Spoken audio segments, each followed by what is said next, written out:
ഈ പണ്ട് ന്യൂയോർക്കിൽ ഫുള്ള് കുതിരകളായിരുന്നു സ്ട്രീറ്റിലൊക്കെ.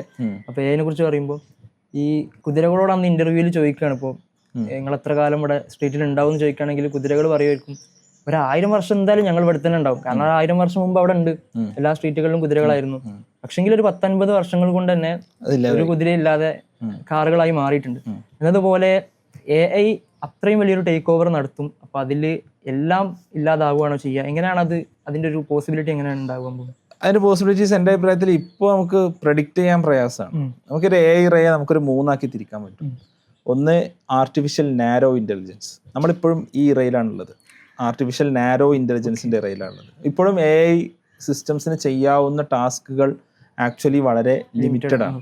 ഓക്കെ, ചില സ്പെസിഫിക് ഏരിയാസിലുള്ള കാര്യങ്ങളാണ് ഓരോ AI സിസ്റ്റംസും it's design for certain specific. ഇപ്പോൾ റേഡിയോളജിക്ക് ഒരു മെഡിക്കൽ ഇമേജിംഗ് ആണെങ്കിൽ അതിനൊരു AI ഉണ്ടാവും. റൈറ്റിങ്ങിനും മറ്റു കാര്യങ്ങൾക്കും ലാംഗ്വേജ് പ്രോസസ്സിങ്ങിന് ChatGPT പോലത്തെ LLMs ഉണ്ട്, റൈറ്റ്? അങ്ങനെ ഓരോന്നിനും ഓരോ കൈൻഡ് ഓഫ് AI ഉണ്ട്. നെക്സ്റ്റ് പറയപ്പെടുന്നത് ഒരു AGIയുടെ ഇറ എന്നുള്ളതാണ്, artificial general intelligence. Artificial general intelligence പറഞ്ഞാൽ ഇതിനൊരു പ്രോഗ്രസ് ചെയ്തിട്ട് മേ ബി നിങ്ങളടുത്ത് റോബോട്ട് ഉണ്ട്, it is able to do all these things. നമുക്ക് ചെയ്യാവുന്ന എല്ലാ കാര്യങ്ങളും ചെയ്യാൻ സാധിക്കുന്ന ഒരു റോബോട്ട് ഉണ്ടാവുന്ന ഒരു ഇറയായിരിക്കും ആർട്ടിഫിഷ്യൽ ജനറൽ ഇൻ്റലിജൻസ് എന്ന് പറയാം. അല്ലെങ്കിൽ നമ്മളിപ്പോൾ സംസാരിക്കുന്ന ChatGPT തന്നെ ഒരുപാട് ടാസ്കുകൾ മേ ബി നിങ്ങൾ അതിനോട് കുക്ക് ചെയ്യാൻ പറഞ്ഞാൽ അതിന് കുക്ക് ചെയ്യാൻ പറ്റുന്ന ഒരു അവസ്ഥയാണ് ബേസിക്കലി AGI എന്നുള്ളത്.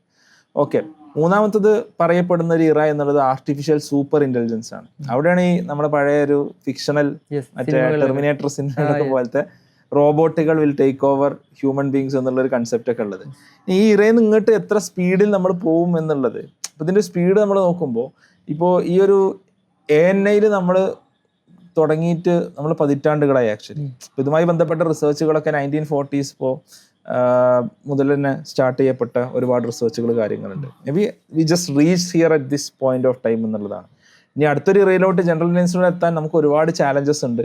ആ ചാലഞ്ചസ് എത്ര പെട്ടെന്നാവും എന്നുള്ളത് ഇപ്പോൾ ആർക്കും പ്രഡിക്റ്റബിൾ ആയിട്ടുള്ള ഒരു സംഭവമല്ല. ചാലഞ്ചസ് എന്ന് പറയുമ്പോൾ നമ്മളെ എത്തിക്സ് അല്ലെങ്കിൽ ഹ്യൂമൻ ഇതുമായിട്ട് ബന്ധപ്പെട്ടതാണ്. അതായത് നമ്മൾ മനുഷ്യരെങ്ങനെയാണ് ഒരു സാധനത്തിനെ കാണുന്നത്, അതേപോലെ പല കൈൻഡ് ഓഫ് ചാലഞ്ചസ് ഉണ്ടാവാം. ഇപ്പോൾ നമുക്ക് ഈ പറഞ്ഞ AI എന്ന് പറയുന്ന സംഭവം ഇത് ബേസിക്കലി എങ്ങനെയാണ് വർക്ക് ചെയ്യണത്? ഇറ്റ്സ് ആക്ച്വലി ഇപ്പോൾ ഞാനിപ്പോൾ ഒരു കാര്യം AIയോട് ചോദിച്ചാൽ അതെന്താ ചെയ്യുന്നതെന്ന് വെച്ചാൽ ഇറ്റ്സ് ട്രൈങ് ടു, ഇപ്പോൾ ChatGPTയോട് ചോദിച്ചാൽ ചെയ്യാൻ ശ്രമിക്കുന്നത് വെച്ചാൽ it's trying to always generate the next word.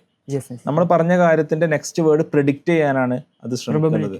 അപ്പൊ അതായത് നമ്മൾ ചിന്തിക്കുന്ന പോലെ അല്ല എന്ത് ചെയ്യുന്നത് ബേസിക്കലി ഒരു AI ചിന്തിക്കുന്നത്. അതെന്താ ചിന്തിക്കുന്നത് വെച്ചാൽ ഇപ്പോൾ നമുക്കൊരു അഞ്ച് വാക്കുള്ളൊരു സെന്റൻസ് ടൈപ്പ് ചെയ്ത് കഴിഞ്ഞാൽ ഈ 5 വാക്ക് വെച്ചിട്ട് 6ാമത്തെ വാക്ക് എന്തായിരിക്കും എന്ന് പ്രിഡിക്റ്റ് ചെയ്യാനാണ് ശ്രമിക്കുന്നത്. അത് ശരിക്കും മാത്സും വേർഡ്സും വെച്ചിട്ടുള്ളൊരു കളിയാണ് ആക്ച്വലി. അല്ലാതെ നമ്മൾ ചിന്തിക്കുന്ന പോലെ അല്ല ബേസിക്കലി ചിന്തിക്കുന്നത്. ആ ലെവലിലോട്ട് എത്തണം എന്നുണ്ടെങ്കിൽ ഐ തിങ്ക് എന്താണ് അതിനുള്ള റിസർച്ച് അല്ലെങ്കിൽ അതിൻ്റെ ഒരു മാത്തമാറ്റിക്കൽ അൽഗോരിതംസ്, അതിന് വേണ്ട റിസോഴ്സസ്, എല്ലാ സംഭവങ്ങളും there is a huge way to go. Again അതിൻ്റെ ബാക്ക്ഗ്രൗണ്ടിൽ എന്തൊക്കെ വർക്ക് ഇപ്പോൾ ഈ പറഞ്ഞ പോലെ OpenAI അല്ലെങ്കിൽ മറ്റൊക്കെ ചെയ്തുകൊണ്ടിരിക്കുന്നു എന്നുള്ളത് മറ്റൊരു വിഷയമാണ്, നമുക്കറിയില്ല. We don't have that information, right? പക്ഷേ അവിടെ എന്തുണ്ട്, അവിടെ ഇനിയും ഒരുപാട് മുന്നോട്ട് ആക്ച്വലി പോകാനുണ്ട്. എത്തിക്സ് ഒന്നും ഇവർക്ക് ആർക്കും ഒരു കൺസേൺ ആയിട്ടുള്ളതായിട്ട് എനിക്ക് തോന്നിയിട്ടില്ല. ഈ അടുത്തൊരു ഡിസ്കഷനിൽ ഇങ്ങനെ ഇതിന്റെ ഉപകാരങ്ങൾ ഒരു 10% ആണെങ്കിൽ ഉപദ്രവം എന്ന് പറഞ്ഞാൽ 100% 10 ഫോൾഡ് എക്സ്ട്രാ ആണെന്ന് ഇങ്ങനെ പറയുന്നുണ്ട്. അപ്പൊ അതിൽ വരുന്നൊരു ടെൻഷനാണ്, സ്വാഭാവികമായിട്ടും ആളുകൾക്ക് വരുന്നൊരു ടെൻഷനായിരിക്കും ഇതിന് എന്ത് ഡാറ്റയാണ് കൊടുക്കുന്നത്, ഡാറ്റക്ക് അനുസരിച്ചാണല്ലോ ഉണ്ടാവുക. അപ്പൊ അത് ഇവര് എല്ലാ തരത്തിലുള്ള സിസ്റ്റമാറ്റിക് ഓപ്പറേഷനിലൊക്കെ ഇത് ഉപയോഗിക്കുമോ ഭാവിയിൽ? പല രാജ്യങ്ങൾക്കും അങ്ങനെ ഉപയോഗിക്കുന്നുണ്ട് ഇങ്ങനെ കേൾക്കാറുണ്ട്. ഇപ്പോൾ അതുപോലെ സിസ്റ്റം റൺ ചെയ്യുന്നതിന് വേണ്ടിയിട്ട് ഇപ്പോൾ സർവൈലൻസ് അല്ലെങ്കിൽ മറ്റു ഉപകാരങ്ങൾക്ക് വേണ്ടിയിട്ട് ചൈനയിലൊക്കെ ഇത് ഉപയോഗിക്കുന്നുണ്ടെന്ന് പറയുന്നത്. അത് എത്രത്തോളം നമ്മളെ ബാധിക്കും എന്നുള്ളതാണ് നമ്മൾ മനസ്സിലാക്കുന്നത്. അത് ഇവിടെ നമ്മൾ മനസ്സിലാക്കുന്ന ഒരു വിഷയം എന്താണെന്ന് വെച്ചാൽ, ഇപ്പം നമ്മളൊരു പുതിയൊരു മരുന്ന് നമ്മൾ പുറത്തേക്ക് റോൾ ഔട്ട് ചെയ്യാൻ വിചാരിക്കുക. അത് നമ്മൾ എന്താ ചെയ്യുക? നമ്മൾ ആദ്യം ലാബ് റാറ്റ്സിൽ ടെസ്റ്റ് ചെയ്യും. പിന്നെ അത് കഴിഞ്ഞിട്ട് phase 1, phase 2, phase 3 clinical trials ഒക്കെ കഴിഞ്ഞിട്ടാണ് ബേസിക്കലി ഇത് ആളുകളുടെ ഇടയിലോട്ട് എത്തുക, അല്ലേ? എന്നാൽ ഒരു AI ജനറേറ്റീവ് AI എന്ന് പറഞ്ഞാൽ it's A huge technology with huge implications. ആ ഇംപ്ലിക്കേഷൻസ് റോൾ ഔട്ട് ചെയ്യുമ്പോൾ എന്തൊരു കെയർ ആണ് നമ്മൾ കൊടുത്തിട്ടുള്ളത്? നേരെ ലോകത്തുള്ള എല്ലാ ആളുകൾക്കും വിത്തൗട്ട് ദെയർ എന്താ പറയാ, irrespective of their age, irrespective of their what ever professions എന്ത് ചെയ്യാണ് നമ്മൾ റോൾ ഔട്ട് ചെയ്യാണ്. ഇതിന്റെ ഒരു കോൺസിക്വൻസ് എന്താന്നുള്ളത് നമ്മൾ ഇനിയും ശരിക്ക് അറിയാനിരിക്കുന്നേ ഉള്ളൂ. നമുക്കറിയില്ല. We are the lab rats. നമ്മളാണ് ഇതിലെ ലാബ് റാറ്റ്സ് എന്നുള്ളത്. നമ്മളെ മേലാണ് എന്ത് ചെയ്യുന്നത് ഇത് ആക്ച്വലി പരീക്ഷിക്കപ്പെടുന്നത്. ഓക്കെ, അപ്പൊ അങ്ങനെയുള്ള കാരണം ഇതെന്ന് പറഞ്ഞാൽ ഇപ്പോൾ ഒരു ശരിക്കും മരുന്ന് പോലെ തന്നെയാണ്. കാരണം ഇത് നമ്മളെ സൈക്കോളജിക്കലി എങ്ങനെ എഫക്ട് ചെയ്യാൻ പോകുന്നത്, നമ്മുടെ ബ്രെയിനിനെ ന്യൂറോളജിക്കലി എങ്ങനെ എഫക്ട് ചെയ്യാൻ പോകുന്നതിനെ കുറിച്ചൊക്കെ ശരിക്കും എന്ത് വേണം, ശരിക്ക് വലിയ പഠനങ്ങൾ നടത്തേണ്ടതുണ്ട്. അപ്പോൾ അതുകൊണ്ട് തന്നെയാണ് അതിൻ്റെ എത്തിക്സ് കാര്യങ്ങളൊക്കെ തീർച്ചയായിട്ടും ചോദ്യപ്പെടുന്നത്. ഇപ്പോൾ ബേസിക്കലി പറഞ്ഞ പോലെ ഡാറ്റയാണ് എന്ത്, ഇതിൻ്റെ ഒരു ഡാറ്റ വെച്ചിട്ടാണ് ഇത് പ്രെഡിക്റ്റ് ചെയ്യുന്നത്.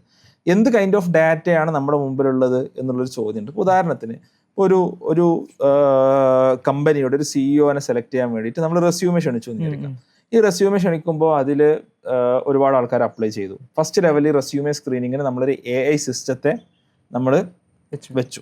Okay, suppose there are white men who applied, black men who applied, there are women who applied. ലോകത്തുള്ള മൊത്തം CEOസിന്റെ ഡാറ്റ എടുത്താൽ അവരെ അതിൽ വൈറ്റ് മെൻ ആയിരിക്കോ അല്ലെങ്കിൽ ബ്ലാക്ക് മെൻ ആയിരിക്കോ വിമൺ ആയിരിക്കോ കൂടുതൽ? വൈറ്റ് മെൻ ആയിരിക്കും കൂടുതൽ. ഈ ഡാറ്റ വെച്ചിട്ടാണ് ഈ AI സിസ്റ്റം അസസ് ചെയ്യുന്നുണ്ടെങ്കിൽ there is every chance that ആ അണ്ടർ പ്രിവിലേജ്ഡ് ആയിട്ടുള്ള ആളുകൾ ബേസിക്കലി പിന്തള്ളപ്പെട്ടു പോകാൻ എന്തുണ്ട്, ചാൻസ് ഉണ്ട്. ഇത് മൊത്തത്തിൽ ഇതിപ്പോ ഒരു AI വന്നാലുള്ള ഡാറ്റയിലുള്ള പ്രശ്നമാണ്. ഇതിന്റെ അപ്പുറത്തേക്ക് ജോലി, നിങ്ങൾ ഒരു വീഡിയോയിൽ ഞാൻ പറയുന്നത് കേട്ടു, ഇങ്ങനെ നമ്മൾ വിചാരിക്കുന്നതിന്റെ അപ്പുറത്തേക്ക് ജോലി നഷ്ടപ്പെടുന്ന രീതിയിലായിരിക്കും. ഇപ്പം ആക്സിഡന്റുകൾ കുറഞ്ഞാൽ നമ്മൾ ചിന്തിക്കൂലല്ലോ, ഇപ്പോൾ ഡോക്ടർമാരുടെ ആവശ്യം ഉണ്ടാവില്ല, ഇപ്പോൾ ഇൻഷുറൻസിന്റെ ആവശ്യം ഉണ്ടാവില്ല എന്ന് പറയുന്നത് പോലെ ഇതിന്റെ വൈഡ് റേഞ്ച് അക്കൗണ്ടൻസി അല്ലെങ്കിൽ അക്കൗണ്ട് കൈകാര്യം ചെയ്യുന്ന ആളുകളുടെ ആവശ്യം ഉണ്ടാവില്ല എന്നിങ്ങനെ പറയുന്നത് കേട്ടു. ഇത് എത്രത്തോളമാണ് ഇതിന്റെ ഒരു റേഞ്ച്, ജോലി നഷ്ടപ്പെടുക? അത് ഓരോ ഏരിയയിലും ഇപ്പോൾ ഓരോ പോലെ ആയിരിക്കും അതിൽ വരുന്ന ടെക്നോളജീസ് ഒക്കെ അനുസരിച്ച്. ഇപ്പോൾ ഈ പറഞ്ഞ പോലെ ഓരോ സ്ഥലത്തും ഹ്യൂജ് ഇംപ്ലിക്കേഷൻ ഞാൻ കാണുന്നത്. ഒരൊറ്റ പ്രൊഫഷൻ എടുത്ത് പറയാന്നുള്ളതിനപ്പുറം എനിക്ക് തോന്നുന്ന ഒരു സംഭവം എന്താണെന്ന് വെച്ചാൽ the world will move more towards A gig economy എന്നുള്ളതാണ്. അതായത് നമ്മളിപ്പോൾ സംസാരിക്കുന്നത്, നമ്മളിപ്പോൾ എപ്പോഴും ഒരു മലയാളി പാരൻസിന്റെ ഒക്കെ ഒരു ആകുലത എന്താ വെച്ചാൽ നമുക്കൊരു സർക്കാർ ജോലി കിട്ടിയിരുന്നെങ്കിൽ, ലൈക്ക് ആരും നമ്മളൊരു 9 to 5 ഒരു ജോബ്, അതിൻ്റെ ഒരു സെക്യൂരിറ്റി, ഈ സാധനങ്ങളൊക്കെയാണ് നമ്മുടെ ബേസിക്കലി ഉള്ള ഒരു കൺസേൺ എന്നുള്ളത്. എന്നാൽ ഇനി അങ്ങോട്ട് നമുക്ക് അത്തരത്തിലുള്ള ജോബുകളല്ല ബേസിക്കലി ആവശ്യമായിട്ട് വരിക. We will need experts for certain things. കുറച്ച് ആളുകളെ സംബന്ധിച്ചിടത്തോളം ചില കാര്യങ്ങൾ ചെയ്യാൻ എക്സ്പേർട്സിനെ വേണ്ടി വരും. ആ എക്സ്പേർട്സിനെ മേ ബി ഒരു വെബ് പോർട്ടൽ വഴി they will hire the expert. ഇപ്പം ഒരു ചിപ്പ് ഡിസൈൻ ചെയ്യണമെന്നുണ്ടെങ്കിൽ we need these experts for these much time, right? ആ ടൈമിൻ്റെ ഉള്ളിൽ ആ വർക്ക് തീർക്കുന്ന ഹൈലി സ്കിൽഡ് ആയിട്ടുള്ള ആളുകളായിരിക്കും ബേസിക്കലി വേണ്ടി വരിക. ആ ഒരു ഫോമിലോട്ട് അല്ലെങ്കിൽ ആ ഒരു ഫോർമാറ്റിലോട്ട് എന്ത് ചെയ്യും, ഹയറിംഗ് കൾച്ചർ മൂവ് ചെയ്യുന്നതാണ് എനിക്ക് തോന്നുന്ന ഒരു ട്രെൻഡിങ് ഡയറക്ഷൻ എന്നുള്ളത്. ഇപ്പൊ തന്നെ അത് വളരെ വിസിബിൾ ആണ്. പല കമ്പനീസും കോൺട്രാക്ടേഴ്സ് ആയിട്ട് ആളുകൾ എടുക്കുന്നു. ഈ ഫ്രീലാൻസ് വർക്ക് എന്നുള്ളത് ഒരു ട്രെൻഡായിട്ട് മാറിക്കൊണ്ടേയിരിക്കുകയാണ്. എന്തുകൊണ്ട് ഈ രീതിയിലുള്ള എല്ലാ ബെനിഫിറ്റ്സും കൊടുത്തുകൊണ്ട് ഒരു എംപ്ലോയിന് എന്ത് ചെയ്യണം, നമ്മളിങ്ങനെ നേർച്ചർ ചെയ്ത് കൊണ്ടുവരണം. കാരണം ഒരുപാട് കാര്യങ്ങൾ ഇവർ ചെയ്യുന്ന ഒരുപാട് കാര്യങ്ങൾ AI ചെയ്യാൻ സാധിക്കും. അപ്പൊ ഈ AI ഒക്കെ ഉപയോഗിക്കാൻ പ്രാപ്തരായിട്ടുള്ള സ്കിൽഡ് ആയിട്ടുള്ള ആളുകളെ നമ്മൾ ഫ്രീലാൻസ് ആയിട്ട് maybe for a short time ഒരു പ്രൊജക്ട് ബേസിൽ ഹയർ ചെയ്യാന്നുള്ള രീതിയിലേക്ക് കാര്യങ്ങൾ